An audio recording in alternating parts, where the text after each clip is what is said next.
Ganda ang bahay, ha? Ganda ang bahay mo. Ay, Miss Universe. Mayroon po kayong anak na bakla. Bakit? Sobra ka naman. Ay, Pusga ka. ipapuputol ko ang hinliliit ko. Totoo yan. Oo. May anak po. Asa po yung mga anak po May ninyo? anak kayong bakla? 50-50 pa.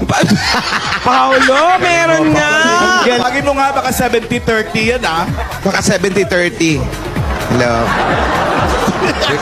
Ikaw ba yung 50-50? Opo. Ilang taong ka na? 20 po. Para? Sayo sa'yo, di ba? Cortina pa lang. Yan, dito na yung boyfriend mo? Ano boyfriend, oy? Ipapuputol ko itong kabila. Tanungin mo siya, ano? Di pa ba? Totoo po. Ha? Papasukin ang jawa. Bastos ka pa. Papasukin ang jawa. Yan ang makilala, eh. Ayan. Ay.